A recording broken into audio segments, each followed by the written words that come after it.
It's running. Okay, the following is the agenda for the regular council meeting on the Borough of Pompton Lakes, Mayor and Council, a municipal corporation of the County of Passaic. The meeting will, 7:30 on June 9th, 2021, in the municipal building. Consents with the New Jersey Open Public Meeting Act, and meeting will be open for public comments. Public comments may be made at the designated time during the meeting and may be submitted in writing to read out loud during the meeting.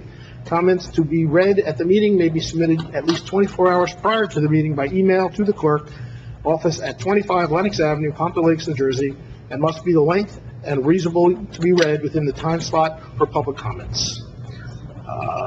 Can we stand up for flag salute, please? To the flag of the United States of America and to the republic for which it stands, one nation, under God, indivisible, with liberty and justice for all. In conformance with the Open Public Meeting Law, Public Law 1975, Chapter 231, adequate notice of this meeting setting forth the time, date, place, and purpose of this regular meeting through notice posted on the bulletin board in the municipal building, mailed to all requested and paid for same, and published in Suburban Trends. Roll call, please. Mayor Sarah. Here. Council President Devine. Here. Councilman Day. Here. Councilwoman Kent. Here. Councilwoman Polidori. Here. Councilwoman Riker. Here. Councilman Bennett. Here. With us this evening is our Borough Attorney, David Rutenberg, and our Borough Administrator, Kevin Boyle. Okay, I just want to give an update, on some people who don't know, I have been in numerous conversations with Optimum, with Cablevision, about the service we receive here in Pompton Lakes. I and the rest of the council has gotten many complaints about the service, the speed, just in general, lack of attention to the residents with Optimum. I was able to finally get a supervisor who handles the whole state of New Jersey on the line. Believe it or not, they only have one supervisor for the whole state for all the towns in New Jersey, which is, to me, ridiculous. But she promises that they're working on what they call nodes in our town, which will split the signal that comes in and give us more of an internet access ability to the town. She's also given me her name and number, which I'm going to publish here at Borough Hall and on social media, for residents to call her directly with any concerns or complaints they're having with Cablevision. Now, we all have our stories about Cablevision, including myself. You know, the customer service there is really the problem. And I explained to her, what you're telling me sounds wonderful, but when you call customer service, you don't get the same respect as an individual.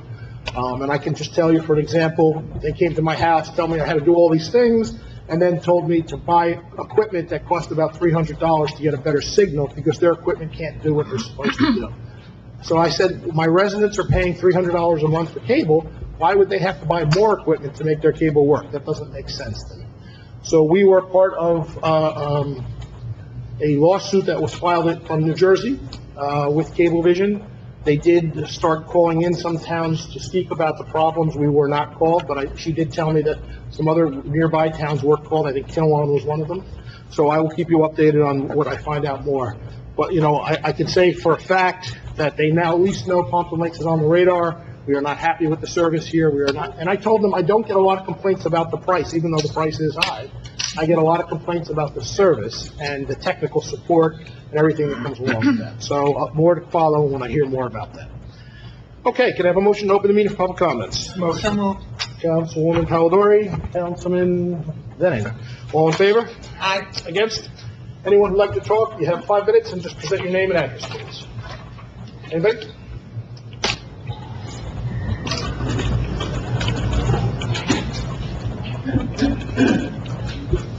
Hi, Peter Shazad, 314 Woodlawn Avenue.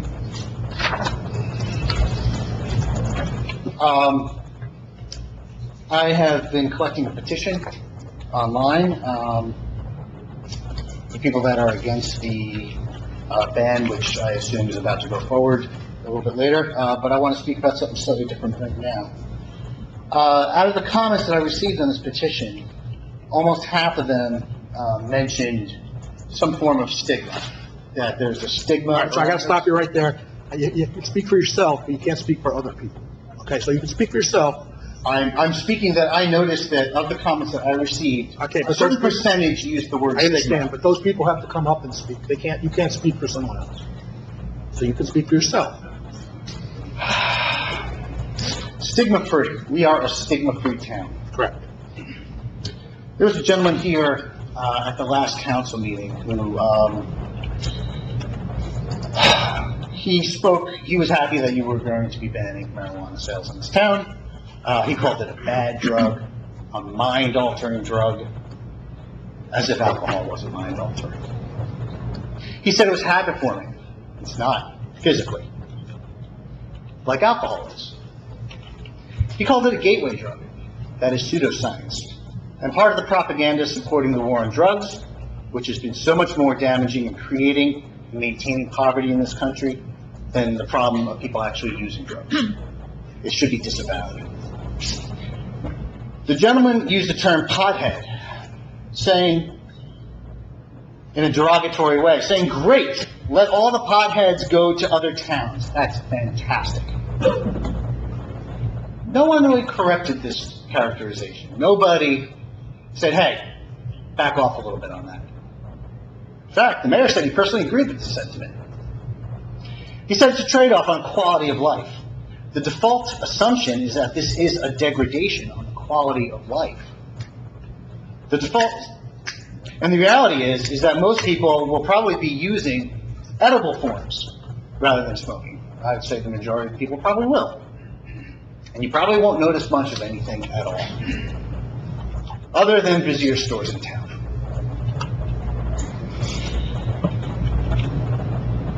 The gentleman made reference to me as I was the only person from the previous meeting to bring up social justice in reference to this. So I assume he was talking about me, and he said, give me a break with the social justice stuff. And I would like to point out that even Councilman Benning, at the 512 council meeting, also said that there are obvious social justice implications in regards to this. So I am not alone with that.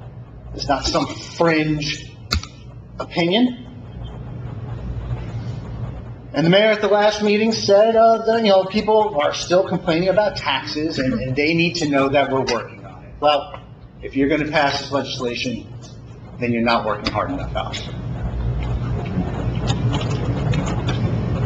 Thank you. Just like you're entitled to your opinion, that gentleman is entitled to his opinion. Your opinion is we're not working hard on taxes. I think I'm up here to disagree with you on that.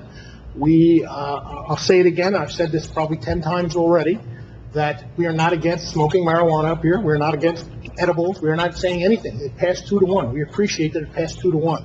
What we are saying, just like every town around us has said, is at this time, we do not welcome selling marijuana in town. That could change. Who knows? That could change soon or 5 years from now. But we're not alone in that stance. So the stance that you're taking, I think, is why aren't we doing it? Well, why aren't most of the towns in New Jersey doing it? That would be my question. I'm not asking you to answer, please. But I'm just letting you are able to give your statement, and that's fine. So I thank you for that. Anyone else from the public? I'd like to speak on the same topic. Hold on, gotta get up to the mic and state your name and address. Excuse me? State your name and address, please. Joe Desmino, 1433 Washington Ave. I just came on the tail end of this discussion. I'm seeing it on Facebook and whatnot. I don't understand why a town doesn't want to be able to sell it, because the people that are using it are going to go to wherever they have to do, buy it, and they're going to come back to the town and do what they're going to do with it. Sure. I don't understand the concept of the gateway, whatever. That's, my wife had medical marijuana. If she didn't have it, she would be double on what her pain medication is. There's no problem with her taking a medical marijuana. It doesn't get her stoned. It just relieves a lot of pain. And I just don't understand the council, why you would want to ban it because other towns don't want it, when the reality is the people that are going to smoke it and use it are just going to go to Patterson or wherever to buy it, and they're going to come back to hometown and they're going to use it. And we're going to miss the boat. We got to look ahead of what's happening with the drug situation, the legal drug situation. I just left Las Vegas, Colorado. There's the police officers, I approach them myself and I say, have you noticed a big difference with the the recreational marijuana? And they said, yeah, everybody's a little more chilled down versus all the alcohol, because the alcohol, you get belligerent. So I'm having a hard time, you know, I know, I think more kids are drinking now. I see little empty bottles in 1432 Washington Ave. I walk around with my dog, and there's bottles all over the street. So I don't know what the problem is with, you know, the alcohol. But I really wish that you guys would really think about it, that whatever you think you're stopping here, they're just going to go to town. You know, I go to Secaucus, we go to Patterson, we go wherever we have to go, and we just come home, and, you know, she does her thing. But to just close it off the way you guys, I think you're going to do it, it's just not right. You know, that's all I got to say. Thank you. So again, we're not closing off anything. You know, we're not saying we don't welcome people buying and selling and smoking or eating edibles in town. What we're saying is at this time, we don't want to put a retail establishment in town. That's all we're voting on. It's not about using. You're not getting any tax money then.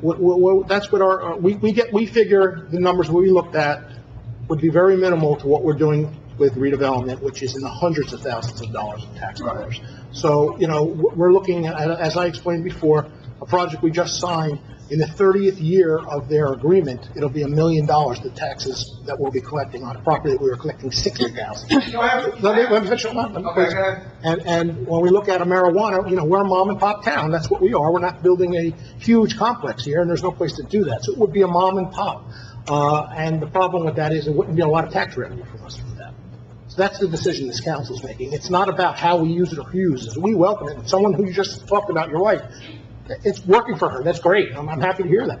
You know, and she'll have the availability to get it somewhere. It just maybe will not be here at this time. And that, again, can change. That's what we're voting on now. To say no now, but the option to keep it open in the future. Okay. Have any of the board members ever been to a dispensary? You got to ask through me, but, you know, I'll let them answer in their reports if they want to. Anybody ever been to one?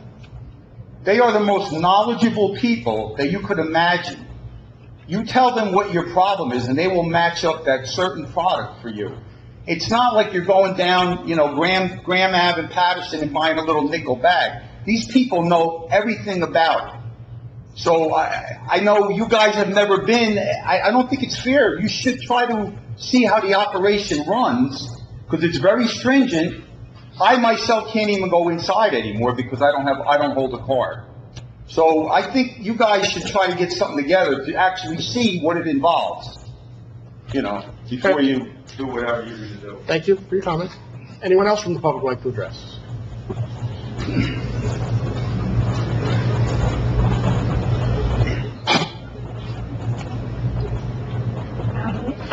We're cadet. Just need your name and address first. Cutie Vine, Sunset Road, James Ave, Walnut Ash. Okay. We're the cadet student at the theater when we're doing our silver award on the Pompton trail system, and we would like permission to install QR codes and markers on QR codes and on an audio tour so that people know more about the history of their town. You want to add anything? This project is creating an audio tour throughout the Pompton trail system, and there will be a series of QR codes posted at certain trails at specific places. These codes will be seen through a video accessible throughout the borough website, explaining the history of that location, why it's important. The QR codes will be mounted on a wooden post, and the codes will be on a metal trail case. Hey, thank you, girls, for coming. I know it's not easy to come and talk in public. It's a little scary. I'm scared myself when I'm up here. Yes, I've already approved this project, so you can move forward, and any way we can help, we will try to help as best we can. You know, you guys can always reach out to me or to one of the council people up here to ask if we can help you do something. But it's a great project, and we welcome it. Thank you. Okay, thank you. Anyone else from the public like to address?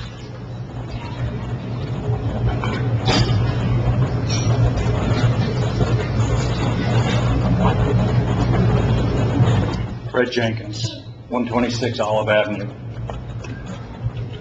Like this gentleman just before me, I don't know, we used to be a pretty well-educated town. And obviously, there was no show of hands to his question about, have you done any investigation into this? And how it helps the people. Unfortunately, I had a stroke 3 years ago. And the only reason why I'm standing here right now and I'm not dizzy and falling on the floor is because of medical marijuana. I had to go through 5 different neurologists, and they still weren't sure what's wrong with me. What happened in my head on my left side. But medical marijuana helps me.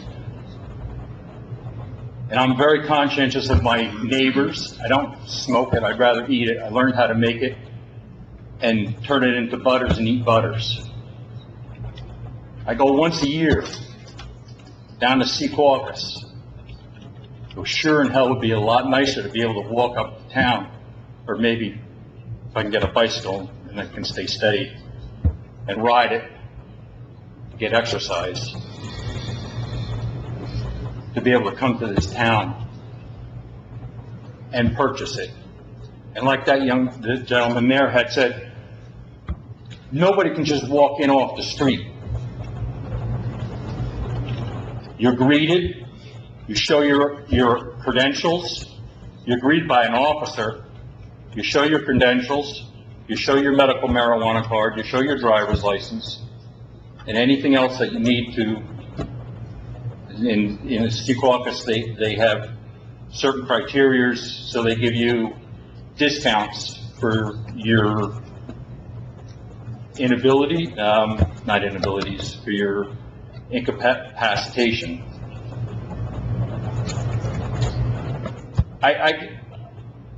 I grew up in this town, so I lived here since 1958. I've seen this town go through some changes.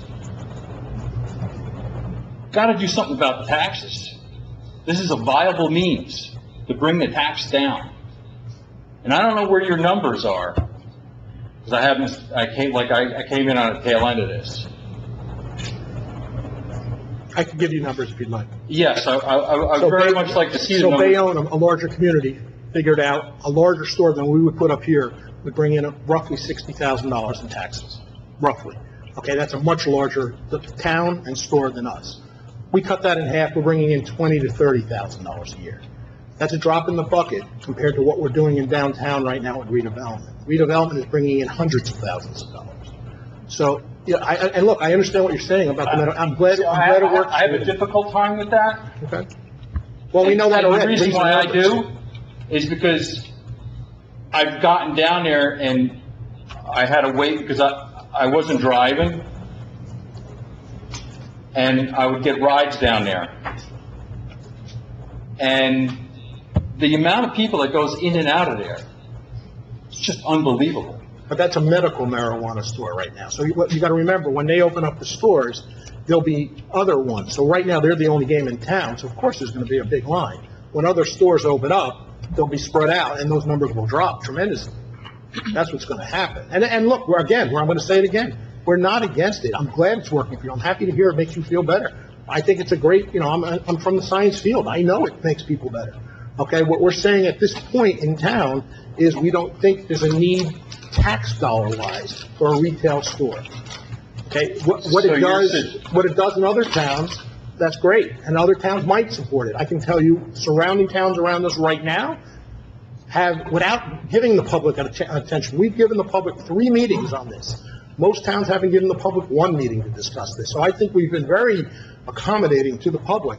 We had a meeting in the high school. We only had 27 people show up, but we expected hundreds. Never heard about it.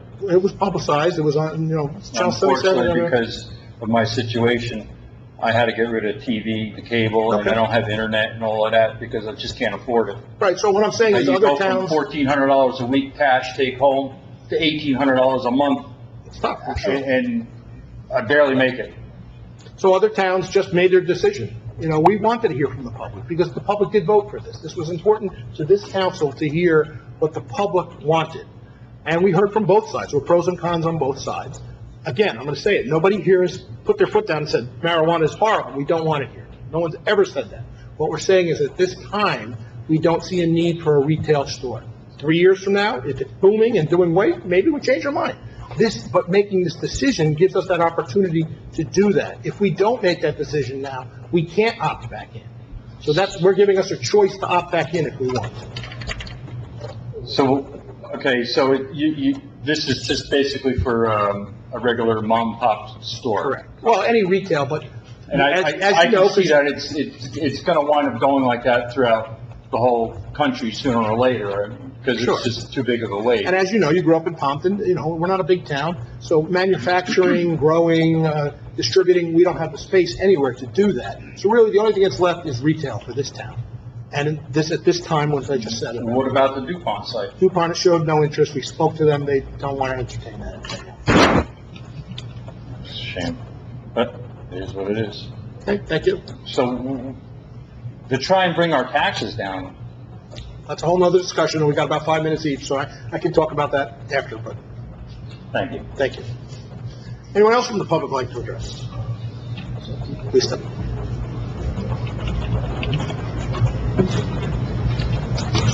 Rating Hinton 443 Montclair Avenue. I like to be last, to hear a lot of your responses.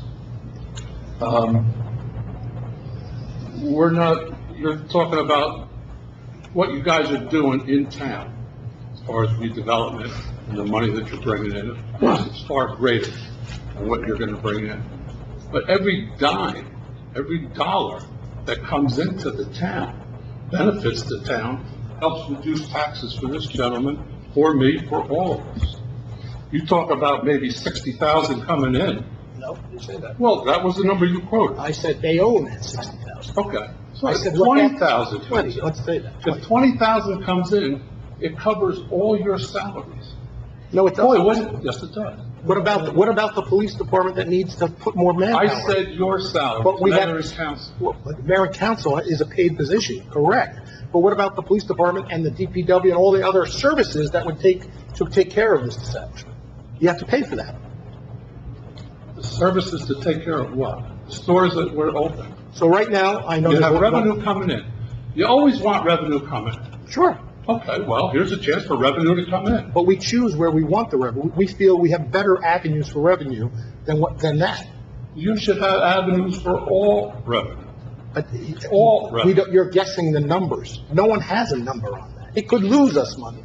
At the last council meeting, Councilman Denon had said that he was kind of for retail.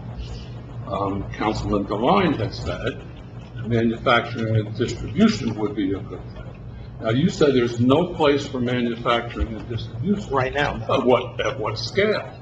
On a small scale, there's probably plenty of places. Correct, but nobody's Right looking across for on Montclair Avenue, where I live, the gentleman, Turco, is building buildings on that property.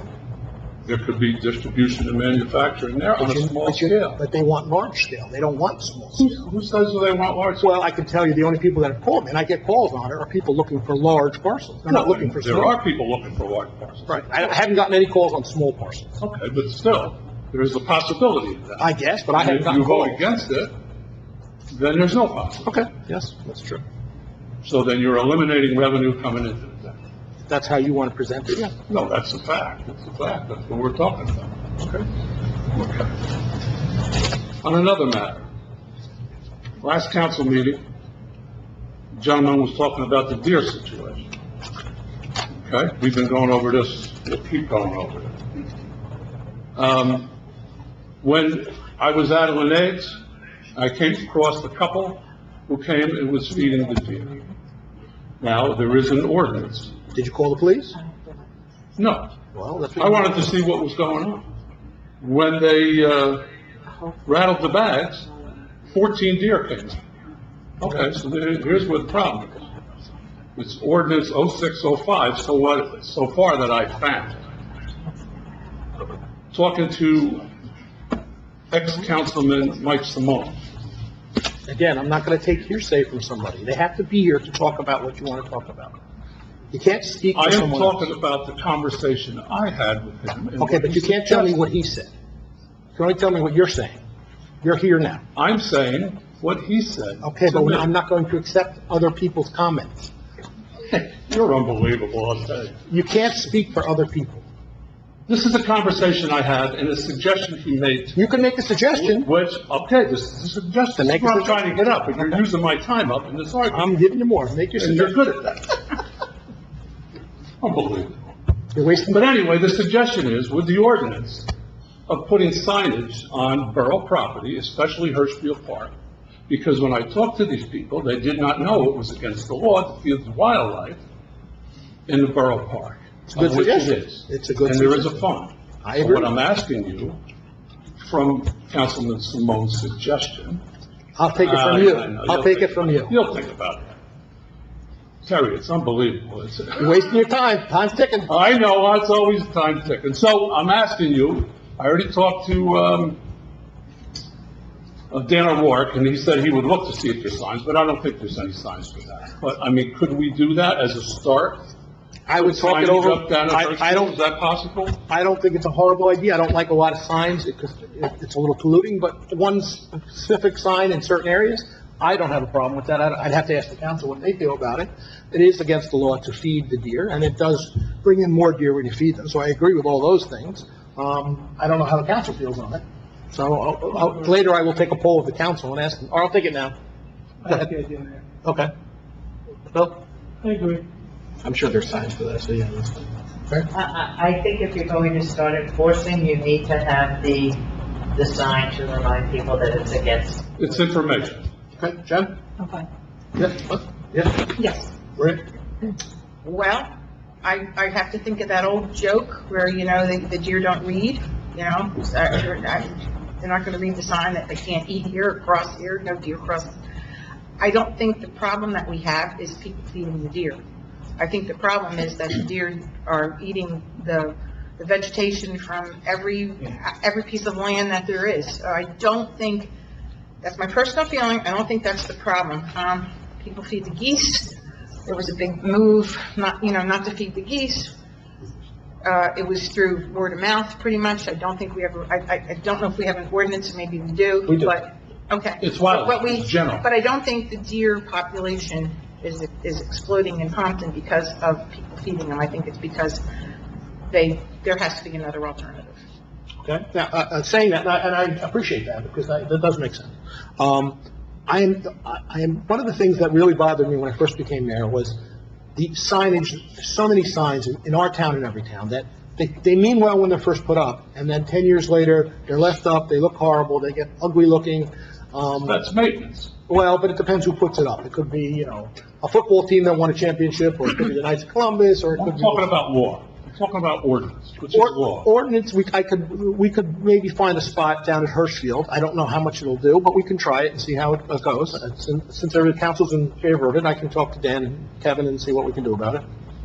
It's information for the public that is, what they're doing is against the law. That's a start. It's a start. And as much as I've been fighting this through the years, if I can get a start with you, that's a win for me. I think it's a win on your part. You should mark it down as a win for you. I'm gonna mark it down, win. It's a Right rare there. win. Okay. Thank you. Anyone else from the public like to address? Please step up.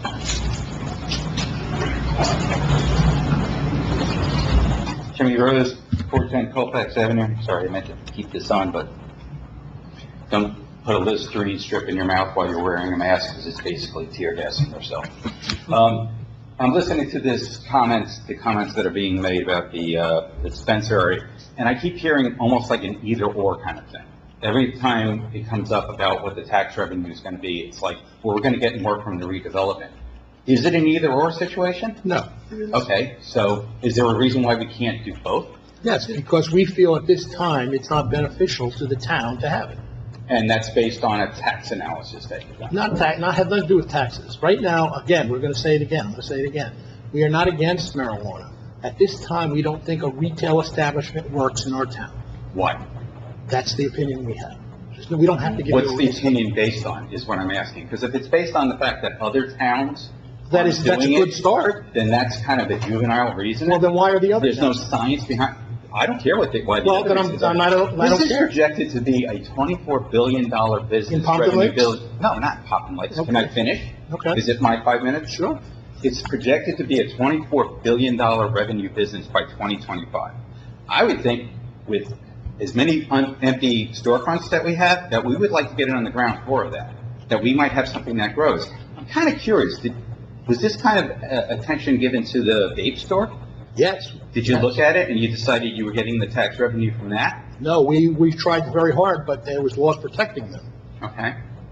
And how come there's laws protecting something that is significantly harmful to I your agree health, with you 100%. and there aren't laws that are protecting I things that agree are with you beneficial? 100%.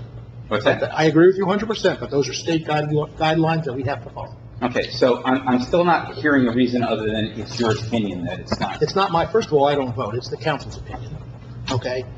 The council has, and I'm gonna say it again, has had 3 meetings on this. Mhm. I don't think you were at the other 2, maybe you were, maybe, I could be wrong. No, I couldn't make them because I was Okay. working that All right, night. so we've had 3 opportunities for the public to speak. It was not overwhelming either way, okay? So there's no overwhelming one way or the other. So then it becomes a decision of the council. Again, we're doing this with the opportunity to move forward if we want to change it. If we decide to do it now and go the other way, then we can't do anything for 5 years. So we're opening the window that there's a chance that if we want to change this, we can. So that's why we're doing it this way. At this moment in time, we decided no. Doesn't mean 2 years from now we don't change our mind. But if we don't make a move by now, we can't do that. Mike, can I ask a question?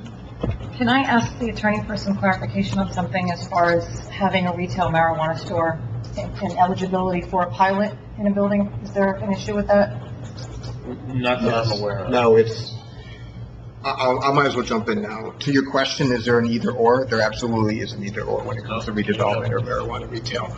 Section 37 of the law, BI, a property owner, developer, or operator of a project to be used in whole or in part or by a benefit, a cannabis cultivator, cannabis manufacturer, cannabis wholesaler, cannabis distributor, cannabis retailer, cannabis delivery service, or to employ a certified personal use cannabis handler to perform work for or on behalf of a cannabis establishment, distributor, or delivery service shall not be eligible for a state or local economic incentive during the period of time that the economic incentive is in effect. So if you have a pilot associated with your project, you cannot locate a cannabis retailer or any of those cannabis businesses listed in that list. Second of all, number 2, same list of everything else, that is subject to a state or local economic incentive shall invalidate the right of a property owner, to developer, or operator to benefit from the economic incentive as of the date of the issuance of the license or certification.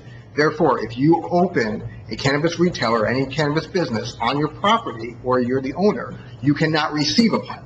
So you either lose a pilot or you cannot gain a pilot.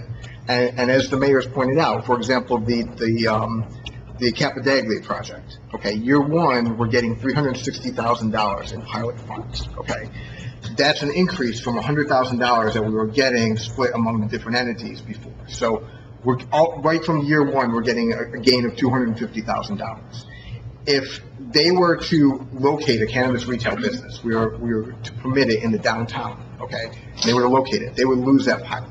It's a disincentive for them. It's a disincentive to redevelopment to locate a cannabis business on any property as a result. So we're trading off $250,000 for 2% on $1, which you need $1 million to even get to $20,000. So you would have to do $12 million in retail sales to equal the gains of year 1 pilot that we're getting as a result of this Capadaglia project. So there absolutely is an either-or thing, and our entire downtown is a redevelopment area. Therefore, every property in the downtown is eligible for a pilot. The property owners, the question is, are the property owners going to risk losing that ability to get that pilot in exchange for a marijuana retail center, okay? Or is the borough willing to trade off that ability to gain those benefits associated with a pilot agreement, with redevelopment for cannabis retail, that you have to do orders of magnitude more in terms of retail sales to offset that lost revenue? That's the number 1 problem that I had, and that's why I'm ultimately going to end up voting yes for this. But That's state law. That's right in the state law. There is that either or. There is that trade-off. So let me, thank you, Rick, that was good information. Also, you don't forget, our downtown is surrounded by schools, and there's a federal law that you can't open up one of these structures around the school. So pretty much most of downtown north is closed off completely, and it would really be south that you could be, if it had any chance to open. It's 1,000 feet from the school. Okay, That would include your Lincoln School, your Denver Turnpike businesses as well. okay. I thank you for the explanation. It's the first, like, really rational explanation I've heard about this. Is that in perpetuity? Is that forever? That Right now, If the state changes the they could law change. regarding it, who knows? But right now, that's the way. So when the you state say law we're is. thinking about that, we're not closing the door on it now, we're just not doing it now, but we might do it, like, as you said earlier, 3 years from now. You also may not do it 3 years from They now may not. because Depends. you could That's lose why- this pilot funding. But, and the attorney can talk about this, and he talked about this at our meeting we had. This is the time the towns have to make a decision by August 26th. Yeah. August 26th, you have to make a decision. If you do not make a decision, you opt out. So all the towns have to make a decision by then. Most of the towns are not talking to their public, just making the decision. We took the steps thinking, let's hear from the public, let's hear what they have to say. Get some information. Like one resident said, get informed. We want to get a little informed. So we had numerous meetings on it.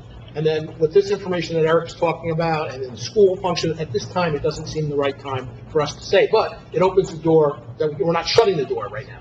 The door is open for 5, is it 5 years? 5 years, right? It's not Yeah. no, it's just not right now. Yeah.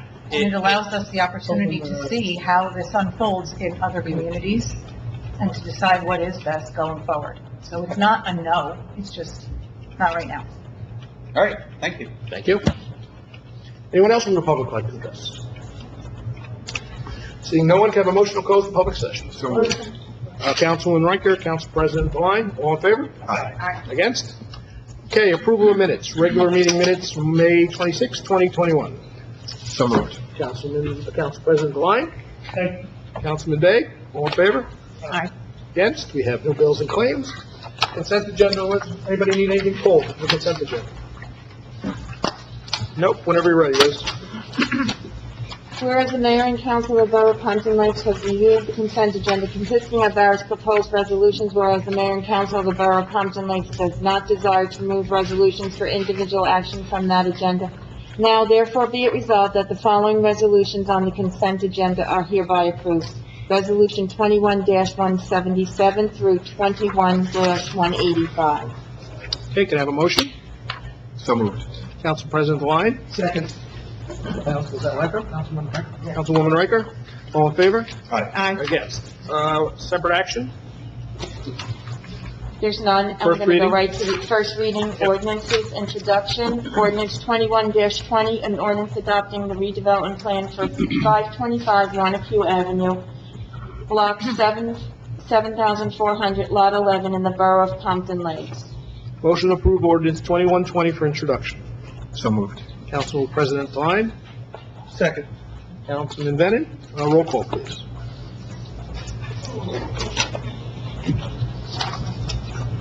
Councilwoman Polidori? Yes. Councilwoman Riker? Yes. Councilman Bennett? Yes. Councilman Day? Yes. Councilman Devine? Yes. Councilwoman Kent? Yes. Okay, second reading? Okay, second reading for ordinance 21-19, it's been advertised and posted. An ordinance to amend chapter 190 zoning and land use, article 4 zoning, section 16, general provisions, supplementary regulations, exceptions of the municipal code of the Borough of Pompton Lakes to include a new subsection EE to make cannabis establishments prohibited uses within the Borough of Pompton Lakes. Motion to open the meeting for public comments on ordinance 21-19. So moved. Councilwoman Polidori, Council President Devine. All in favor? Aye. Against? You guys get another shot if you'd like to talk about it. Please step up.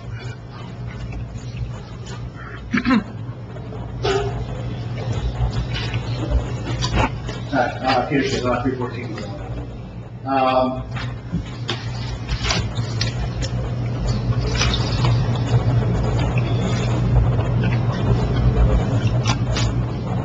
I'd like to address the topic of the pilot. I understand the either-or scenario you were laying out, but an outright ban is not necessary in order to restrict, through zoning methods, the amount of businesses that could or could be not be here. You could, by default, have 0 from the zoning point. No, you can't spot zone. That's called spot zone. You can't do that. You can't spot zone. You can't pick areas and say yes or no to it. It's either all in or all out.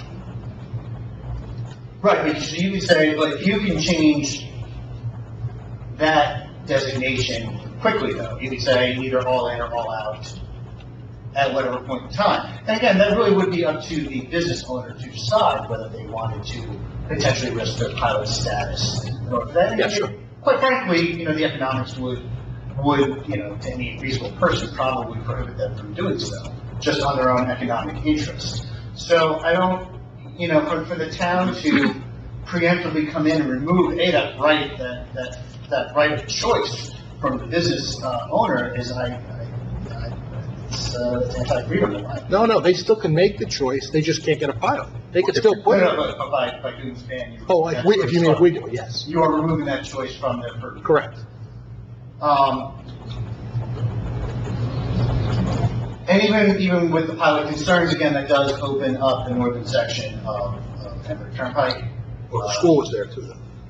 Wasn't there one section we said that was outside of the, It's kind of where the firehouse is, really, and there's no business up that way.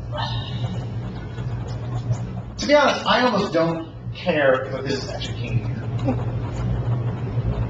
I'm really concerned, very distraught about the limitation of freedom being imposed by a party that's supposed to establish freedom at every turn. I have 150 signatures here. Can I submit this to somebody? Sure, you can give it to our clerk. Comments as well. Okay, thank you. I'm very disappointed. I know it's had to happen, I'm very disappointed. Thank you. Thank you. Anyone else from the public like to address, just on this ordinance? Seeing no one, can I have a motion to close the public session? So moved. Council President Devine? Second. Councilman Bennett? All in favor? Aye. Motion to approve ordinance 2119 for final adoption. So moved. Councilman Day? Second. Councilwoman Palladori? Roll call, please. Councilwoman Polidori? Yes. Councilwoman Radford? Yes. Councilman Bennett? No. I'm sorry. No, he said no. Okay. Councilman Day? Yes. Councilman Devine? Yes. Councilwoman Kent? Yes. Okay, under my report. I'd first like to thank the VFW for holding a great Memorial Day service. They did a great job even though it rained. Bob McGrady and the whole post over there does a wonderful job even if it was inside, and the intent was to remember our veterans, and that was done, and I appreciate that, so thank you. I had a great meeting yesterday with our administrator and some people. We will be getting more funding from COVID relief from the federal government. And we can use that money for certain things, and certain things we can't use it for. We're working with an idea right now of putting out some grants for our businesses in town that have been hurt hardest from this. A grant that they wouldn't have to be paid back. We're going to work with an organization that we're allowed to use to spend the money on right now to offset the costs on how we would make that work. We're still going through the preliminary talks on how it would work. But, there's discussion about grants for businesses in town, for maybe a theater or for a nonprofit. So we are going to take some of that money and put it aside for that. I will tell you that most towns are not doing that. Most towns are going to keep all the money for the town and figure out a way to use it. Thanks to our business administrator and the people we're working with, we came up with a plan that I think can really work for everybody and really can help our downtown businesses. They're all hurting, and we've all done our best to try to support them, but if we could get a little grant money in their hands that they can work with and move forward, pay some back rent, do whatever they have to do, we can keep them going a little bit. So I think it's a win-win for everybody. I hope to have better announcements in the near future this will happen relatively quickly. So we're just really waiting on the federal government to see what we're going to get. We have our first back to summer concert at the library tomorrow, 3M band, always a fun time, always a good time to go out and sit in the lawn chair and listen to the music. Starts at 7 o'clock. We've spoken a lot today about redevelopment. I don't need to really talk about it. I'm sure some other people will. And lastly, I spoke about Cablevision. I know a lot of us are not on social media. I will post something on our town webpage, and I will leave a number posted at the bulletin board here of the contact information if someone's having concerns.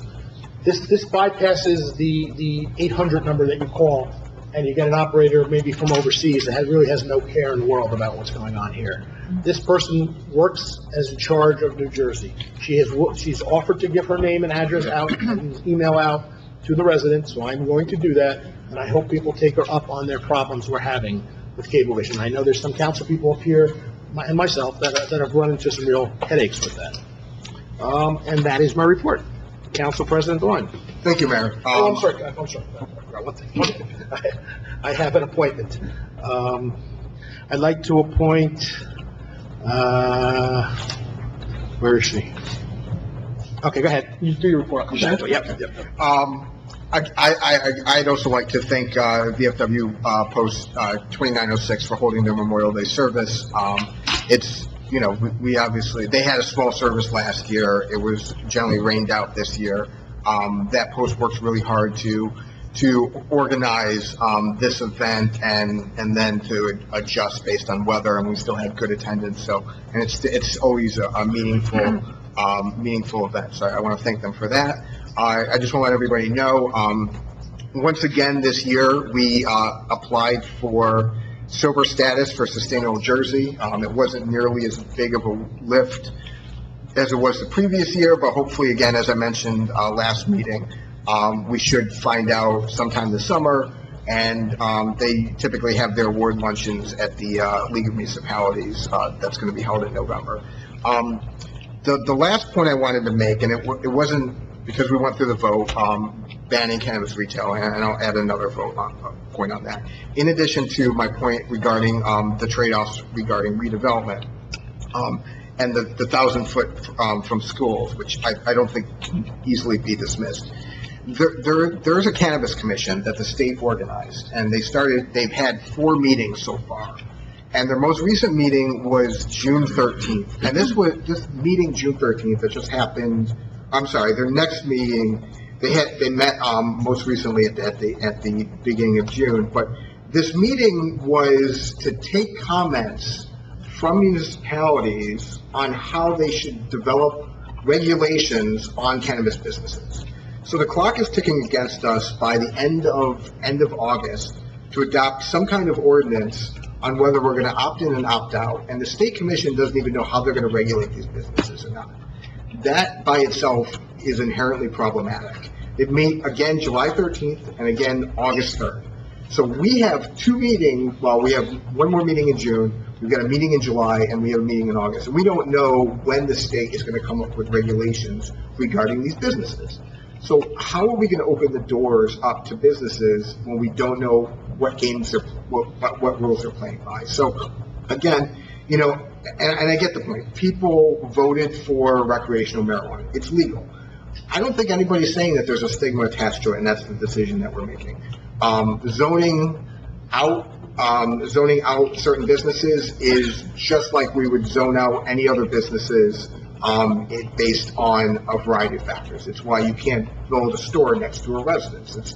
Zoning is a legitimate police power. It's not about freedom. It's about designating the right areas in your parts of town. We've determined that there are no right areas right now for these kind of businesses, and that's a legitimate thing. So taking all of these issues, all this information that we know and what we don't know at this point, the only real prudent path is to opt out of allowing these kind of businesses. So, at the end of the day, people have their different reasons.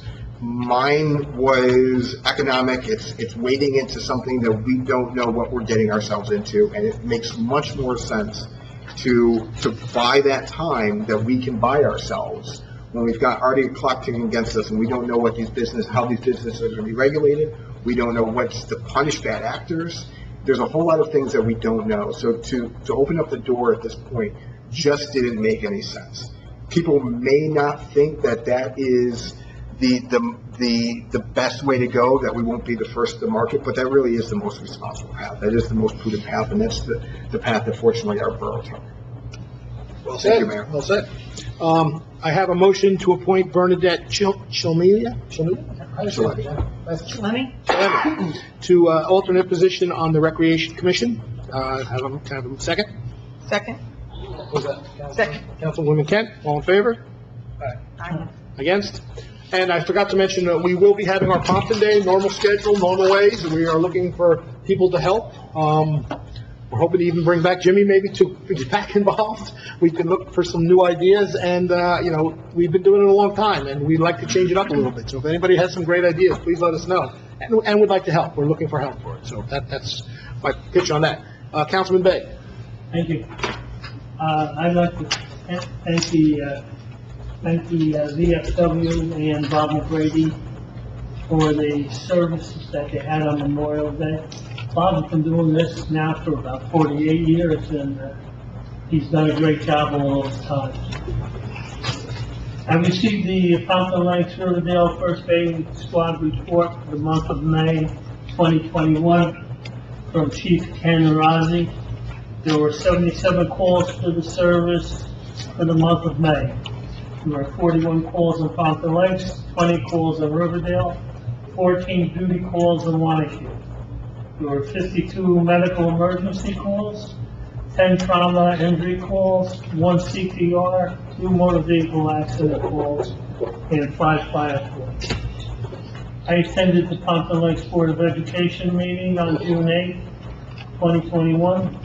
The board accepted the resignation of Vanessa Meyer, a teacher at Lennox School. She is retiring effective June 30th, 2021. Superintendent Paul Amoroso reported the following. Lennox School, 5th grade students attended an internet safety program presented by the Pompton Lakes Police Department. They also had an annual art show, which was returned to the Lennox School. Our teacher, Mrs. Weber, provided a 4-day art show outside on the playground. Lincoln School. Field Day returned to Lincoln School this month. The entire student body was able to participate in a number of fun, team-oriented activities outdoors. Lakeside School students and Mrs. Ganai's class are spearheading Lakeside's garden beautification project. To date, the students have cleared the weeds and are in the process of researching plantings and development designs for the garden. The Lakeside's AT students are once again participating in the annual Rube Goldberg Machine Project. This year's task is to design a machine that dispenses hand sanitizers. The students will be participating against a number of other schools across New Jersey. Pompton Lakes High School, the spring show returned to the stage at Pompton Lakes High School. Over the course of 3 evenings in May, the high school presented Into the Woods, live and in person. A number of students were recognized for their participation in the Passaic County Law Contest, Day Contest. Freshman Grace Curran took first place, and senior Dayon Munn took second place for their artwork. The annual Rotary Student Achievement Award recipients have been selected. This award is given to one student at each school who demonstrates academic and personal success in spite of obstacles and challenges. The recipients are Lennox School, Gennaro Hazelman; Lincoln School, Wilfredo Rodriguez; Lakeside School, Grace Aguilar; and Pompton Lakes High School, Brianna Cortez. I received the Pompton Lakes Police Department report for the month of May 2021 from Chief Derek Clark. There were 2,241 calls for service for the month of May. There were 633 vehicle stops, 402 summonses issued, 2 DWI arrests, 17 motor vehicle accidents investigated, 80 ambulance requests, 26 alarm conditions burglary, 5 alarm conditions fire, no burglaries, 1 theft, no sexual assaults, no aggravated assaults, 8 domestic violence investigations. The Detective Bureau investigated 10 complaints, conducted 3 background checks for firearms permits, completed 20 name checks for backgrounds info for the PDs and military. They completed 3 raffle applications and 1 bingo application. Search Supervisor Deborah Ross reports that the CERT team had a total of 97 volunteer hours for the month of May.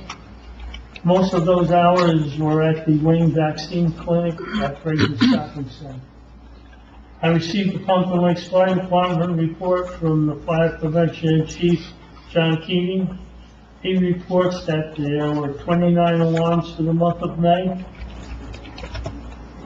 and a total of 136 alarms for the year. And that's my report. Thank you. I mean, just tonight, I think with our fingers crossed, we might be hiring one of our first women police officers in a while.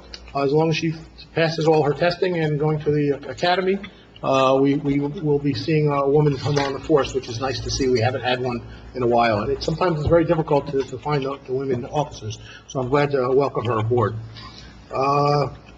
Councilman, who's next here? Ken, you got a bunch of motions. Go ahead. Thank you, Mayor. I have a motion to approve the request of Pompton Lakes High School to close Lakeside Avenue from the pond hole entrance to Adrian Street on Thursday, June 24th, 2021, from 5:15 to 9 p.m.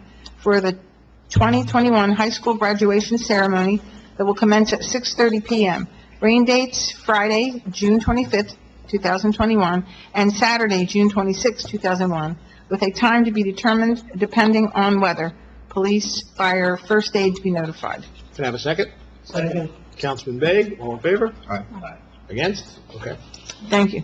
For the Chamber of Commerce, their annual classic car show, and the motion is presented on behalf of the Chamber of Commerce regarding the 21st Annual Car Show to be held on Sunday, October 10th, 2021, rain date, October 17th, 2021, from 8 a.m. through 5 p.m. Police, fire, first aid to be notified on the following requests. Chamber of Commerce to contact the Police Department and St. Mary's Church to coordinate traffic control, and certificate of insurance to be provided to the borough. Okay, you can finish all that. Oh, I can, okay. Motion to, and I also need a motion to approve the following requests made by the Chamber of Commerce to hold the 21st Annual Classic Car Show and close Wanacue Avenue from 6 a.m. to 5 p.m., street closure between the Pompton and Lakeside Avenues, to hang a banner on Wanacue Avenue advertising the 21st Annual Car Show from September 13th, 2021 through October 18th, 2021, and for the permission to use the Pond Hole parking lot during the 21st Annual Classic Car Show, contingent upon the completion of the Pond Hole project. Can I have a second? Second. Councilman Begg, all in favor? Against? Okay, thank you. Okay, so, thank you. So my report, I just wanted to make a note about, what Pompton Lakes is about. And, yesterday I was a poll worker over at the first aid squad, and we had 4 different poll workers, 3 from Pompton, 1 from Wanacue, and we had the county come in and, make sure that the elections were done well. But I have to give really a thank you out to 3 individuals. They don't know I'm going to say this, but I think it's important. We have Ed Crowley, Mike Foss, and Frank Dalton. they showed us such kindness and consideration. The building at 5 o'clock in the morning when we were there, because we start from 5 in the morning and we go to 8:30 at night, trying to get all the votes in properly. And the building at 5:30 was about 89 degrees. And Frank Dalton went home and got his own personal fans and brought them in for us. And he didn't have to do that. And he cleaned all the tables off, disinfected them, and he was extremely kind to, for us, and he didn't have to do that. And then I also want to say that Ed Crowley just took it on himself to bring in ice water and ice cubes for all of us and gave us something to drink because we can't leave. And he just decided to do it on his own. And then I also want to mention that Mike Foss was one of the first aid workers, and it was around, I guess, 5:30 or 6:30, and he just came off of a call. And he said to us that he was going home, and he had to go home, change, and then go to work. And then within about a minute, he got another call, and instead of calling in another first aid, because he was off duty, he went back out, and he went out to that call. And I just want to thank all of them for, this is the kind of town that we have. And, regardless of whether we have, cannabis, retail, or whatever, this is the kind of town that I want to maintain. So I think it's important that whatever we do in any project that this council will do now or in the future, that we consider the kind of town we want to stay and we want to be. And I'm very, very adamant about that. So I just want to thank those three people. They really showed some really kindness to us. I also want to thank, and I want to recognize some prestigious honors that two council people up here received this weekend. Eric DeLion, he attends these, I don't know, bodybuilder things. Whatever they are, I don't know. He looks like this, Hulk guy.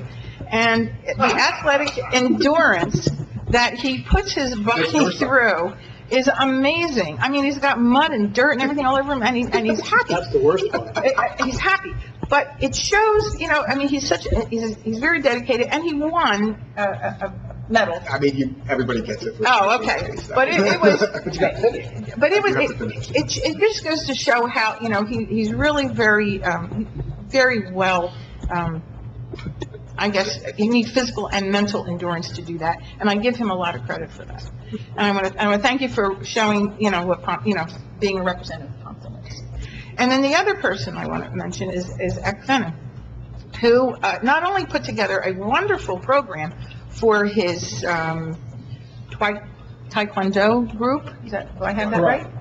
Karate group. Okay, but he also earned his black belt, and that takes a lot of physical endurance as well as mental capacity and endurance and strength, both in physical and mental. So I'm very proud of these people, and I'm proud that they're a part of this community in the way they are, and I want to thank them for representing us in a very, very good way.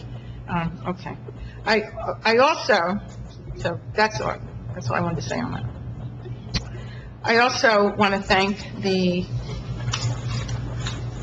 mayor for talking to Optimum, because I'm sick of losing my service. When we campaigned for us to be on this council, we campaigned on that topic. Ek and I went around and we heard a lot of complaints, and I want to thank the mayor for taking that time and get it fixed. Because this is very important to our lives, very important, and we need it fixed. So thank you. Whatever we can do, whatever I can do, I'll go to those meetings. I'll go to Newark. I'll go to those hearings. I'm fine with it.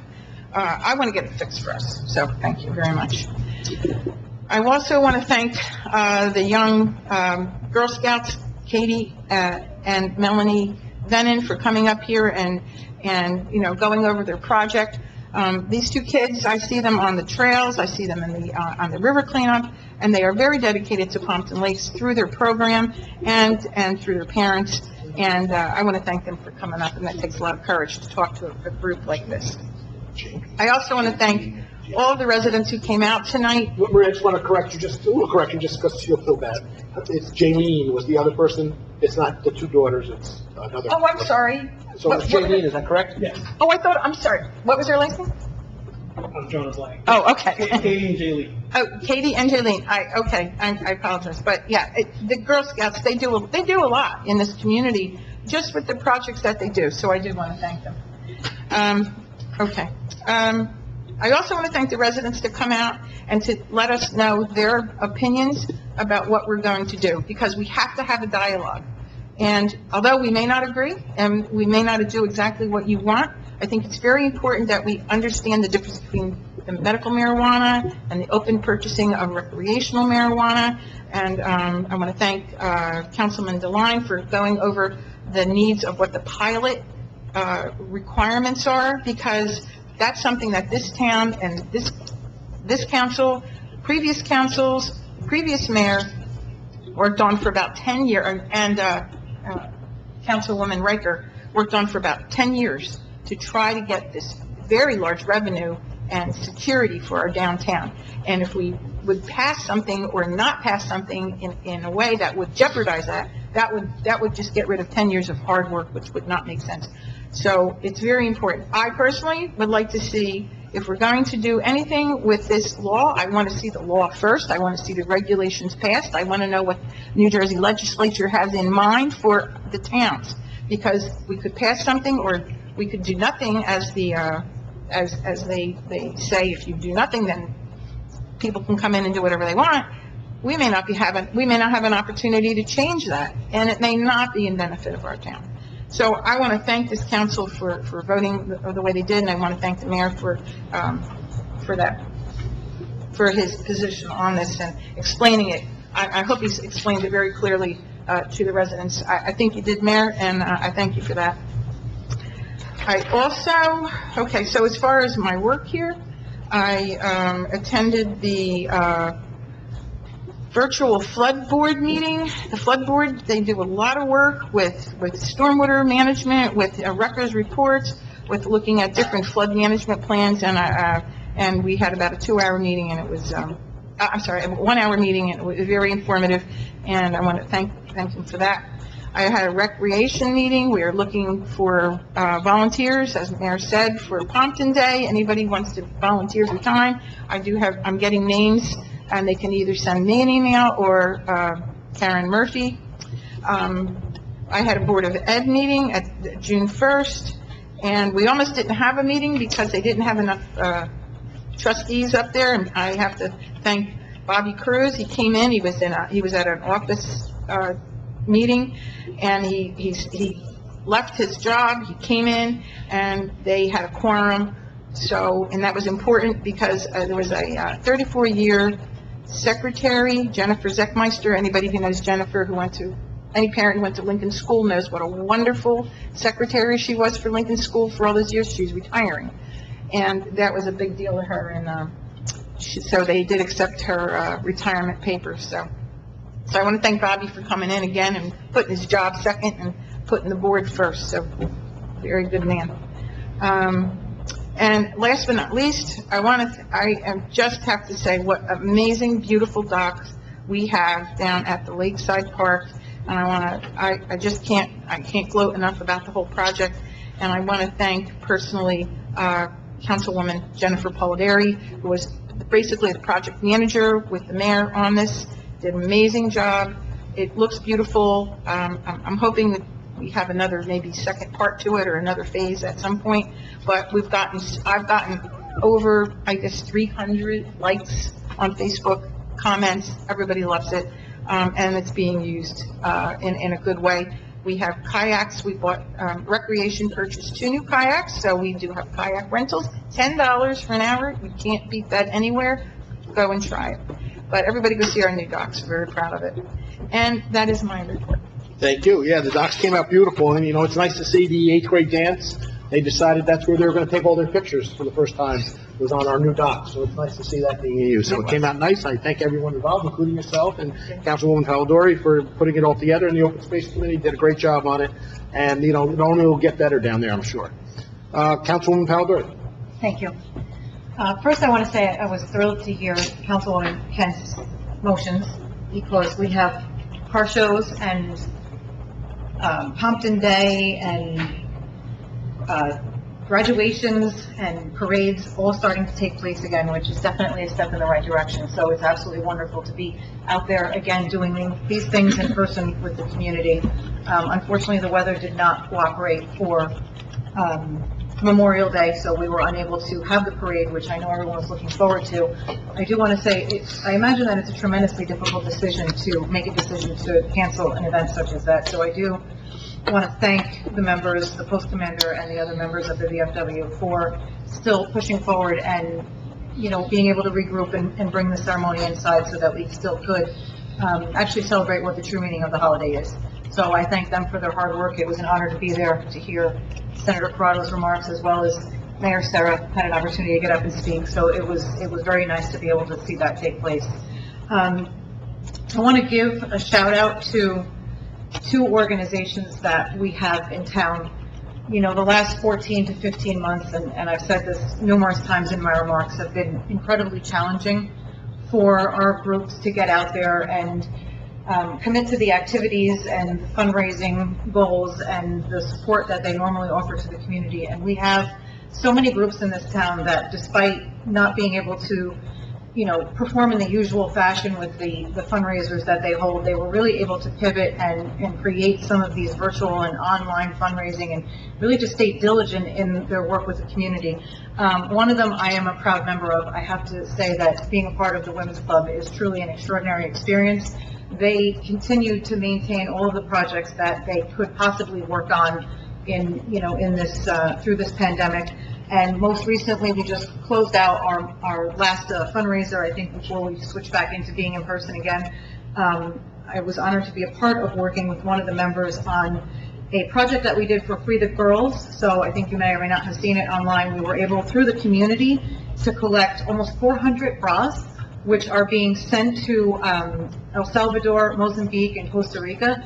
The purpose of the project is to allow these women that have been rescued from sex trafficking to have a means of actually earning an income. So they are sold secondhand in those countries, but it does allow women that may not have had any other way of supporting themselves to truly begin to take that step to independence and earn an income. So I was thrilled. We had started with a target of about 150, and Lori Riglio, who really spearheaded that project, and I would text back and forth every couple of days and say, well, we flew through that, let's raise the number. So we exceeded our goal, and it was a pleasure to be a part of that. They did a lot of hard work, both in and out of the community. And I also want to take a minute to thank, let me just bring up the information, another member of our community who works very hard for our schools. The Pompton Lakes Education Foundation the other day presented the Pompton Lakes Board of Ed with a check for $28,000 through her efforts, fundraising efforts that she maintained throughout this year in this difficult fundraising time. That money is being donated to the schools. I know at least $18,000 of it has been earmarked towards technology, which we know now more than ever that we're very reliant on. And that gift is to be split evenly between the 4 schools. So she has just not stopped, and I know you see her online sharing information for the fundraisers all the time, so I have to thank her for her hard work. I also want to thank Councilwoman Kent for allowing me to share this park project with her. This floating dock, I know that she's kind enough to thank me for spearheading it, but I will tell you, when I came onto open space, I knew that there was already conversations taking place about improvements for that park. To which I had asked that if we were going to redo the playground, that we make it a special needs playground. And the group was very welcoming to allow me to share my thoughts on what should happen. And as you know, that was phase 1, was completed some time ago. And the floating dock really was Councilwoman Kent's passion. So it was a pleasure to be able to create a phase 1 and phase 2 and roll this up into one larger project. I was absolutely pleased when I saw the 8th grade students standing on that dock and taking those pictures. Again, everyone's getting back out there, and we now know that we need our outdoor recreational space, how important it truly is. So thank you for letting me do that with you. I hope that we can continue to work on and expanding that into even a better project as the years go. So, and then, on a personal note, I do want to say some remarks about the marijuana resolution that we passed tonight. I want to thank everyone that came out and that spoke tonight and in the meetings leading up to this. we see the comments online, we read them both for and against.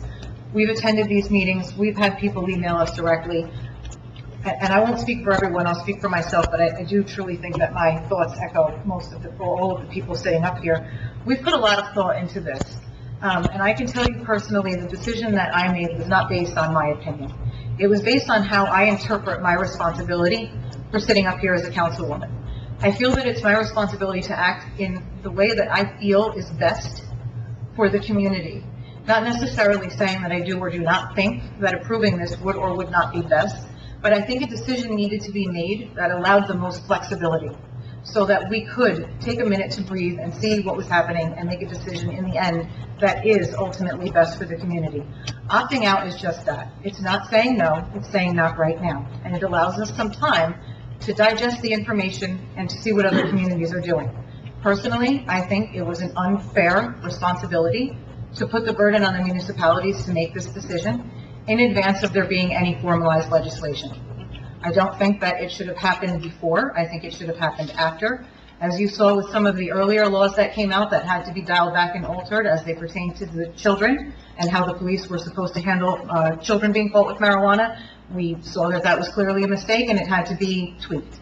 So while this is still moving and changing, I don't think we should be held responsible for making a decision like that. So it's my personal opinion that this allows me to act in the best way possible for the town, so that if in time it does become appropriate, we can change our mind. Had we opted in and a business had established and it had been a mistake, there's nothing you can do about it at that point. They're grandfathered in and we cannot make any changes. So it is my opinion that this offered me the most flexibility in future decisions. And that is how I feel about that. So, thank you. The two groups you mentioned, they do a lot of work, the Women's Club and Diane Gielock. Matter of fact, I'm going to a fundraiser for a Met game, if anybody's interested, this Sunday, for that organization. Both groups do a great job in town, and again, I've always said this, they're the quiet groups, but they raise a lot of money, and there's a lot of members, and there's a lot of people doing a lot of hard work, so I thank both of those groups. Councilwoman Riker. Thank you, Mayor. I'd like to start by just saying how happy I am to be back on the dais. It's wonderful to see all of you in person, see everyone from the community that's come out to participate. And a special thank you to Liz and Kevin, who have really made the necessary accommodations that I've been able to fully participate. So it is much appreciated. The mayor addressed a couple of things in his recent newsletter that are near and dear to my heart, and I just want to emphasize them real quickly from the dais. First is the reminder about the bike helmets. I can't say it enough, but unfortunately I'm not seeing as many bike helmets on as the students, as the weather gets warmer and people, especially kids, have more time and school is going to be out soon. Please wear those bike helmets. It's the law, but more importantly, it's really a safety feature that needs to be attended to. And of course, in keeping with the theme that you've heard through the other reports, we do have the local businesses in town. We have Ice Cream Station and we have Wendy's, who have each consistently and over the years generously contributed to give ice cream coupons to the students. We give them to the police, and the police use them as an inducement to thank and encourage the young people to keep wearing their helmets. So the other thing that the mayor had in his report is about safety on the lake. And you've heard tonight from Maria and Jen about the increased use of the lake in terms of, we have the dock, we have more rentals that are available.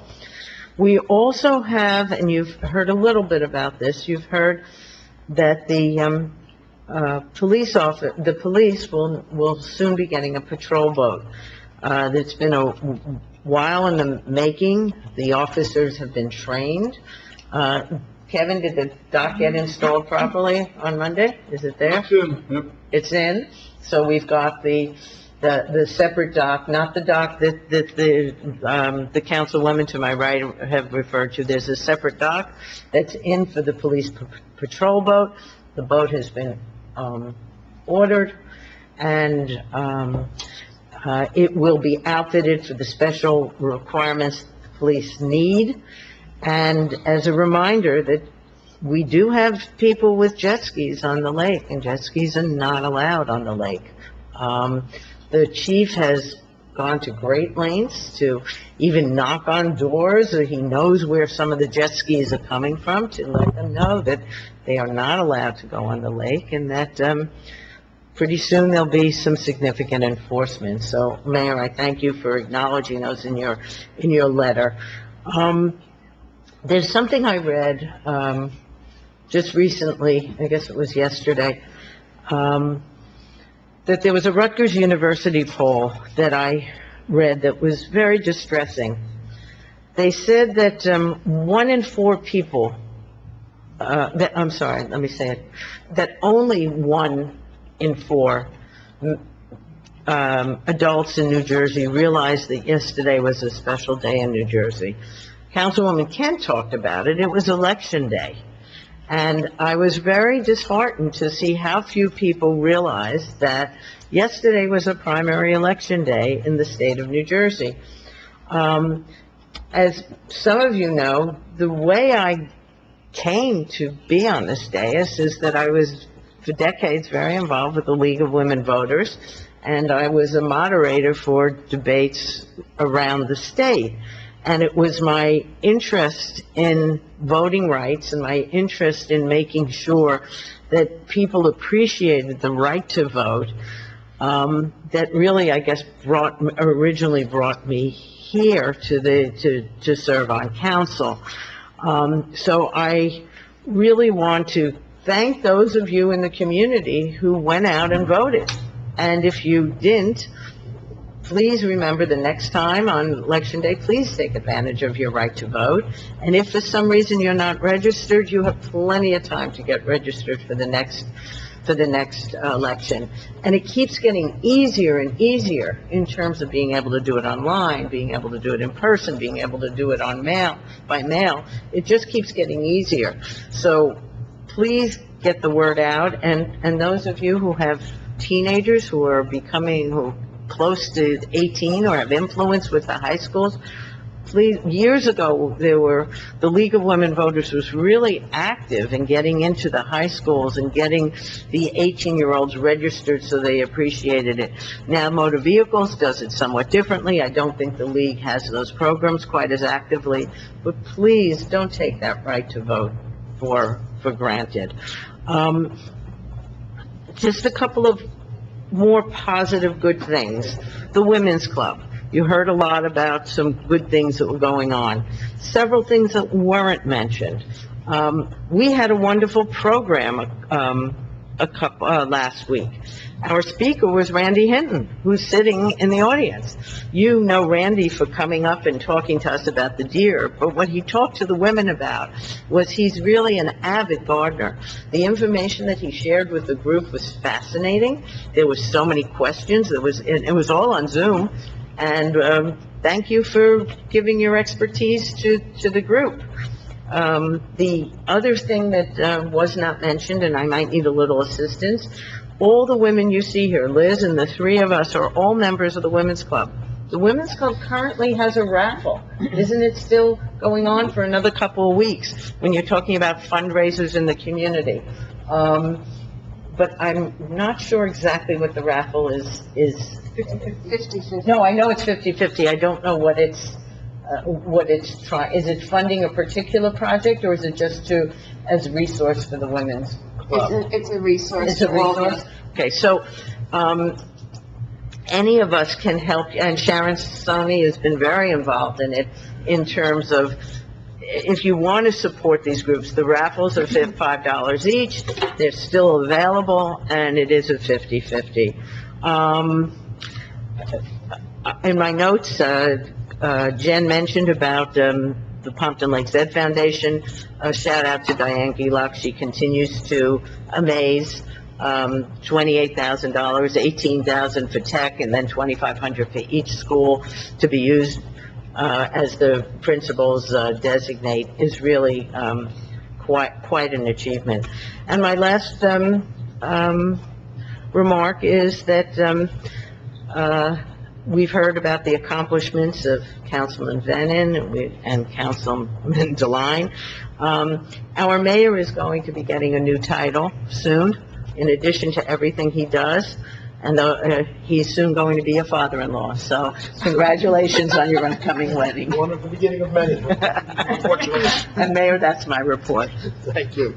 Voting is important. I did come and vote at around 4 o'clock, and I was number 41. That means only 41 people came before me, and I voted here. So that's not a large number, so really we should talk about that. Councilman Blackbelt, or Venon, however you want to look at it. Thank you, Mayor. I'll be very brief. Regarding the volunteers, I thank our volunteers on and off throughout the year. Councilwoman Kent mentioned the Pompton Lakes Riverdale First Aid Squad volunteers. Many towns are having trouble staffing their ambulance. I was on the Haledon Ambulance Corps years ago when I was in college, and they no longer exist. So what they are going through, they're going to a paid service. So if you call an ambulance, you're paying for a ride for their service. Whereas ours is still volunteer, and thanks to our volunteers, we continue that way. And the second thing, a couple council will talk about already, I'm honored that our dojo school systems, we had 5 schools, mostly from New York State, and my school's in Kinnelon, the one I attend, chose our borough to host the SHIA, the promotion ceremony. And by the time the ceremony actually got to the point where we were receiving our black belts, I had been up for 20 plus hours, and it was moving, and it was a grueling test, and it was a grueling 6 years to get to that point, but I wouldn't have had it any other way, and I hope that if we're selected to do this again, we can work on the goose poop that we had to clean up prior to the test, but that's another subject. So thank you for the acknowledgement, and I look forward to more years of training. That is our report. I was able to go to the ambulance squad about 2 weeks ago and give out some award pins because they couldn't have their banquet this year. And they have, about 50 members at that ambulance squad. And again, like you said, the time they put in over there, people just don't understand what they do, especially, running out on calls all the time. And I give them all the kind of credit in the world, more so than anybody else. They give up their days and nights to help people, which is outstanding. So, and there's people there 25, 30, 35 years, so it's nice to see. Professional report. Nothing tonight, Mayor. Nothing. Administrator's report. I have a couple of things, Mayor. Received in my report last week, we received the Millennium Strategies May monthly report that goes over grants that we've applied for, grants that we received, and kind of keeps us apprised of what we're doing in the area of grant acquisitions. We received a letter from the GP assistants here in town. They donated $5,000 to PD to put toward things like vests and life vests for the boat and supplies for the new boat that should be here sometime in July, from what I understand. Do we have to buy them all hats? Is that what's supplied? We also received the annual environmental audit from our JIP. Provide that for anyone who might look at it, go over it. It's been provided to the important departments and consultants that deal with these items that might have had some issues or raised some concerns. We're also looking at the possibility of applying for safety to schools, and that's due in March.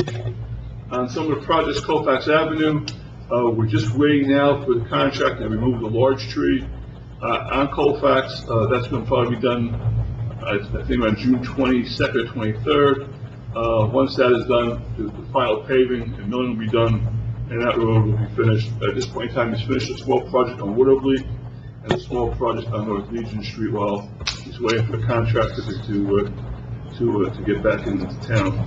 Pothole, our pre-construction meeting next week.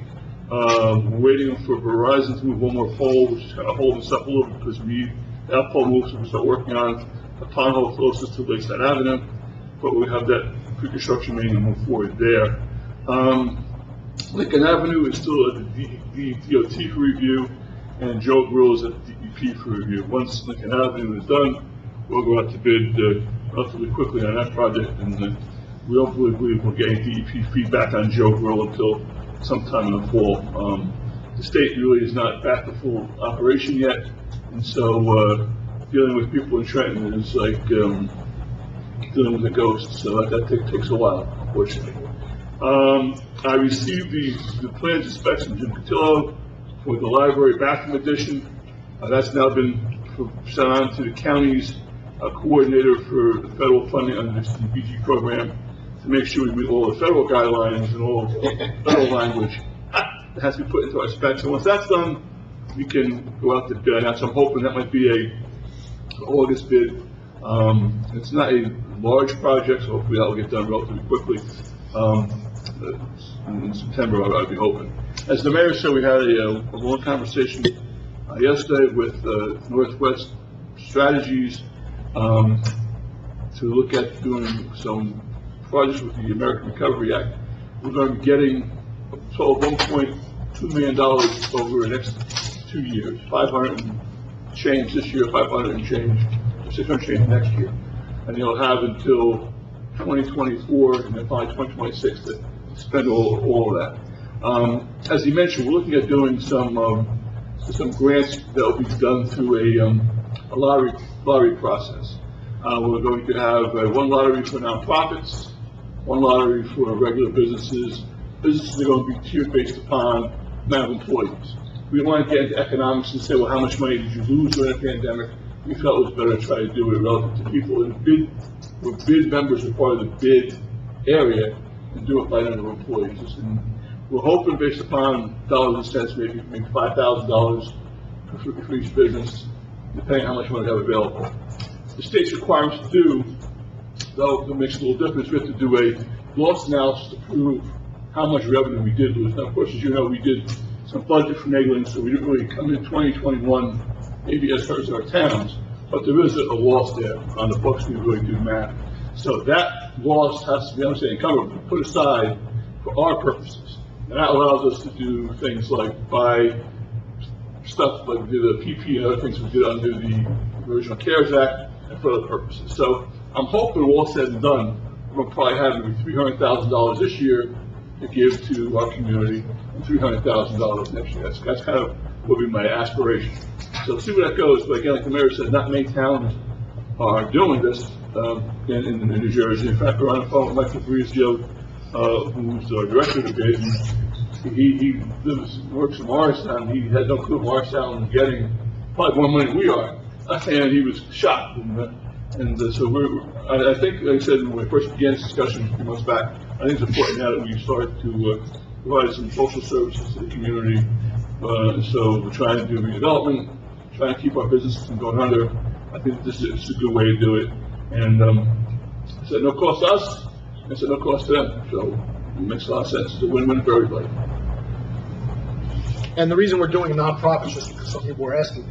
A lot of the nonprofits in town do a lot of social services with our residents in one shape or another. And I'll just use an example. The soup kitchen in St. Mary's had a hard time this last year collecting funds and collecting money to keep the soup kitchen going.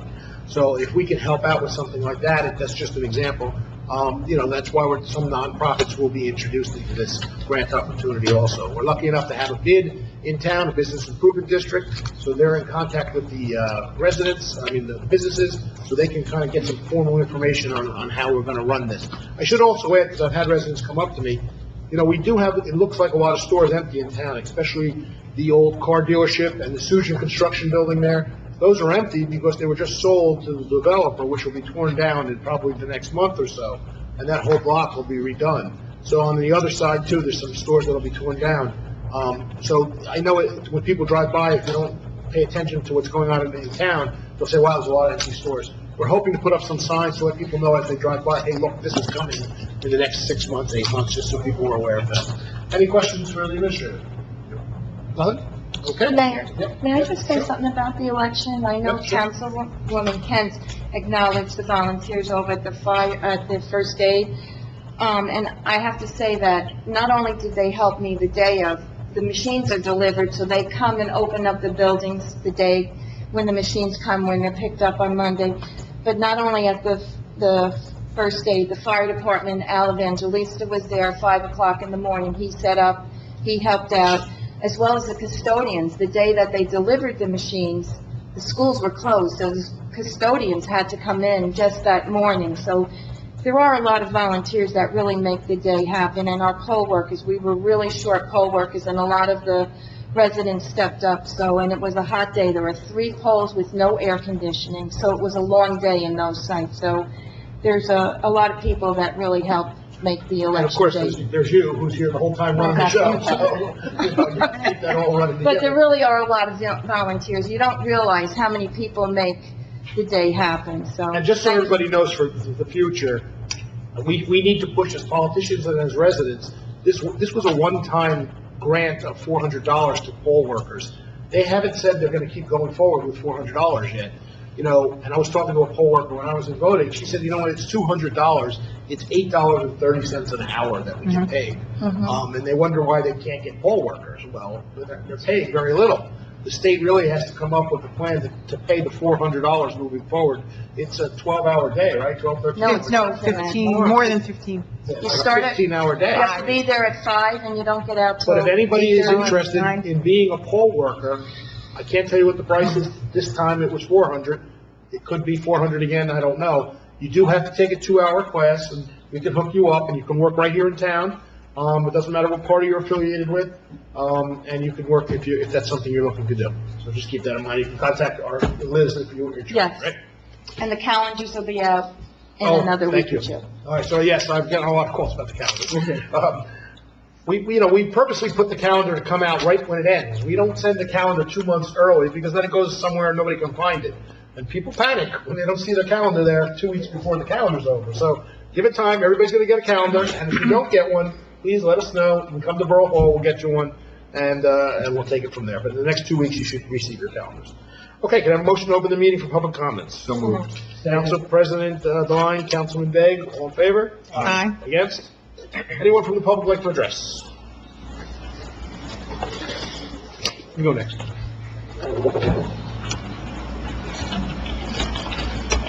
Hi, Peter Shadduck, 314-119. This is one of the rarest, and I guess I should be thankful for this format. When you walk off and you have that rare moment, I should have said that, you say, "I'll go back." I'd like to start off by saying thank you to Councilwoman Valverde. I appreciate the words. I don't want to insinuate that these votes are easy for everybody. I myself have been fighting this fight for about 25 years now. I told Mario Cuomo in 1994, Philly legalized marijuana. I'm not kidding, it's true. Mr. Mayor, back in 2019, when you guys were first considering this legislation, before the legislature was promulgating this law, and this time around as well, you said, well, we're going to see how the people feel about this. You did your forums, and by your own words, a little while ago, you said it was kind of 50-50. And so, I found out from Ms. Brennis a few weeks back that as citizens, we are not allowed to put public options onto the ballot. So I would like to make a formal request that the council put this as a question on the November ballot, and that would be probably the most accurate way that you can actually gauge the public opinion on this and see what the public really does want you to do. November won't be too far after the August deadline, so that is still plenty of time to get in on the ground floor and get in front of this industry, which is burgeoning. So that is my request, that you put it on the November ballot. Okay, thank you. Is there any logical way to follow up with that request? No logical way, no. I mean, I'm going to tell you now, I'm not going to put it on the ballot. Okay. Is that your decision alone? It is my decision, yes. Is there a way to change the charter of our town? No. How does one change the charter of the town? You have to research that, I don't know. But you can't, it's not changing the charter of the town. It's changing up the makeup of the, how the town operates. Right. Yeah, so Town charter. you could do that. You have to research it. Well, I did a little bit. Okay. I hear there's 3 types of charters that one town could be that would allow there to be public options. Maybe that's true, but this town is not doing that right now. We have it in the past, and I don't see that happening in the future. Could you ask the attorney right next to you what would be required for a town to go ahead and change? I'm going to tell you, the attorney's going to say, if you need that information, you need to go find that information. My attorney's not working for you. Lovely answer. Thank you. Anyone else from the public like to address? Sure.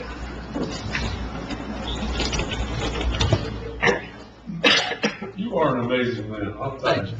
Thank you for that compliment. Okay. First off, I'd like to congratulate Councilman Bennett on his black belt. Now you are officially a lethal weapon. Correct? Just like the mayor, a lethal weapon. Tomorrow, we're having a shade tree, is having a town spring planting, planting 25 trees in town, all over town. I had a conversation with Mrs. Bennett, landscape architect. I couldn't shine her shoes for the knowledge that she has. She's a real asset to this town. We talked about the overall tree canopy. I might have mentioned this in the last meeting. Right now, you're taking 94 trees down in Joe Brill Field. Hopefully, you'll plant one for one. We do not know that correctly. Is that correct? That's part of the engineering plan. According to the engineer. That's Supposedly tomorrow night, open space committee meeting, that planting plan came through our email, but we're not supposed to discuss it, we're just supposed to review it. You want me to answer that? Sure. Okay. There was some information that was sent out by Warren Bennett to a few members of Open Space. So you were present at the last meeting when Julie had asked that the information be shared with all of Open Space. It is for informational purposes. It is not part of the agenda. That was as per Julie's request, that information be shared. Correct, so but it's not up for discussion. It's not. The project has already been approved by both Open Space and the council. Yeah, it's a done project already. So it's a done deal. Yes. All the plantings are a done deal? I think we still are waiting on finalization of the... The plans with DEP ready. Right, so with the DEP, I mean, there's finalization of the plans, but from our side, from the council side and open space, it's finalized. Okay.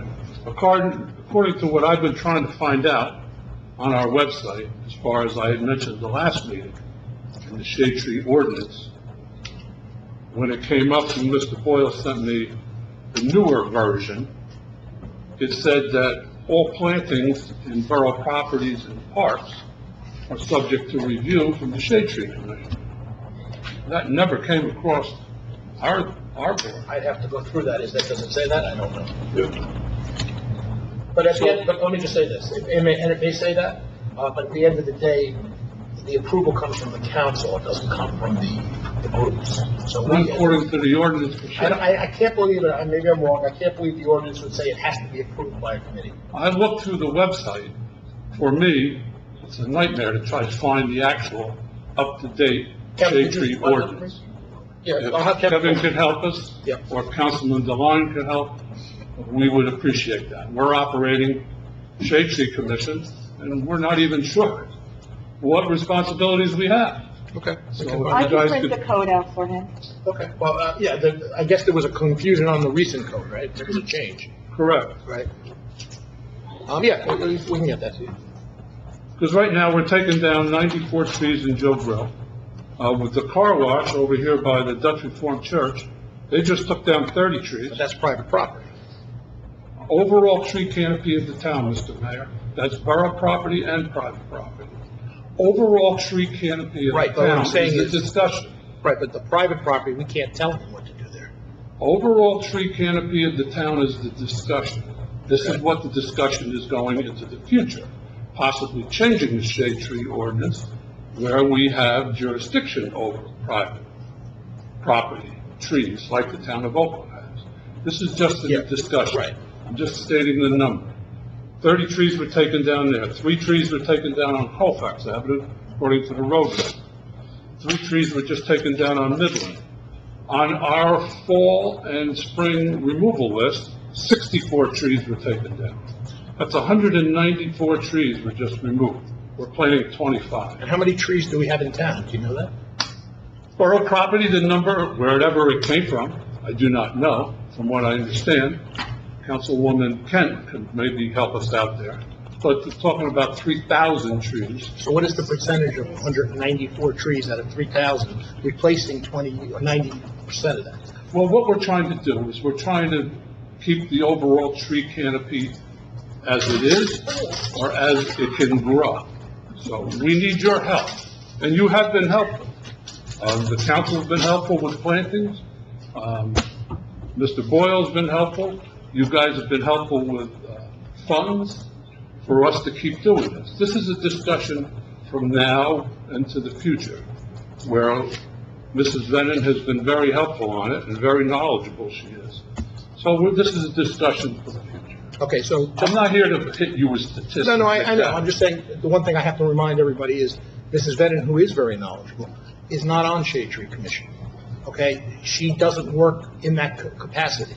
She's on open space and flood. She works in that capacity. So she really shouldn't be discussing open space matters unless she's involved in open space. I'm on open space. Yeah, I understand that. But you're talking that she's telling you some things as a non-member of open space, as a Shade Tree. So, I mean, if she's going to become a member of Shade Tree, that's one thing. That's fine. We need two people. We've been trying to... Well, you should ask her. Right. Why is everything a debate with you? It's not a debate. I think the way I'm understanding it is, you're trying, the board's made their decision, the council has made their decision. You're trying to tell me, and this is where I'm having a problem, that Shade Tree can hold up a project, which I'm pretty certain they cannot. I didn't say that Shade Tree could hold up a project. Or has to approve it. It's in the ordinance. I didn't write the ordinance. Right, well, that's what I need. Council wrote the ordinance. Because I didn't write it. We've had other projects done in the same capacity, and Shade Tree did not have a say on those projects. Well, they were supposed to. Well, you were involved at that time. Even in the project right here in Salvation Army, those trees were planted in borough right of way. Right. That's what Shade Tree covered. We'll work on this. We'll see what the ordinance actually says. Let's see what the ordinance says. And we'll go from there. But I just want to read, there's two articles. The topic of the article is, and I want to thank you for talking about signage in the parks. The one article says, deer overpopulation is real in New Jersey and must stop. The other article says, New Jersey forests are being eaten alive. So, if I can just read this one section. A domino effect is at work now. The destruction of the forest by out-of-balance population of white-tailed deer is chipping away at New Jersey's landscape. It is contributing to the erosion of streams and the situation of river channels. It is decimating generations of young tree growth, threatening the future of the forests themselves, and it is causing our native birds and plants to vanish. So this is the overall what I'm trying And can I just ask where this is coming from? This is coming from US Today Network. This is Millie DeVito and Jay Kelly, who's the article. What I'm trying to show you is an overall large issue that we're having, okay? The trees that are being taken down at Joe Grill are being replaced, 30-inch trees, some diameter, are being replaced by an 1.5-inch tree, which is really kind of ridiculous, but I'm not going to argue that point. But the DEP has come out and said, and this is from the DEP directly, they're replacing it with a better quality tree that's there now. And then I get a laugh, and I don't mean to make fun, but I get a laugh from you and other people who think they know better than the DEP. And that's not right. We have to use our professionals as No, I understand. I agree with that. Right. So, I mean, if that's what they're telling us, I have to believe that. Okay. Well, Mrs. Venon is also a professional. Well, And she's already stated. She's not a professional for us. That's what I'm trying to make you understand. On another note, I'm losing again, but the Zoom meeting I did, thank you, Councilwoman Reichert, at the Women's Club, and I just want to say that I went on early before I was supposed to come on, and their meeting ran late. And I just want to compliment the Women's Club. I was just so impressed with so many of the things that they're doing in town. It really caught me off guard. I was kind of speechless a little bit when I started. Oh, come on, you weren't speechless. But I caught on fast. So also, just the last thing, I just voted, I was 91 at the Civic Center, Civic Center was open. So for the seniors, can the seniors have their meetings back in the Civic Already Center? spoke to Millie about opening it up June 15th. Okay, so we can. Yes. Okay. Not the last thing. Now your time is up, so One last thing. quickly. A compliment. On Montclair Ave, thank you for paving Montclair Ave. People go fast now. A lot of skateboarders are using it, so, I mean, it's a plus. And the company that bought the property, Turco, I want to give them a compliment. I don't know if you go on Montclair Ave, he's planted a lot of trees, he's planted a lot of flowers, he's really improved the property, and I just want to give the guy a compliment that he's doing a real good job. Good. Thank you. I have 5 more minutes? No, you do not. Have a good night. Thank you. Anyone else from the public like to address? Seeing no one, can I have a motion to close the public session? Motion. Councilman Bennett. Second. Councilwoman Polidori. All in favor? Aye. Against? Privilege of the floor. I do have one quick thing, which I forgot to mention. We're having, speaking about all this marijuana, what you need to know, and youth will be presented by our, what time is Tuesday, June 15th at 5:30. You can register online or go to our town webpage to register. It's put on by our Municipal Alliance.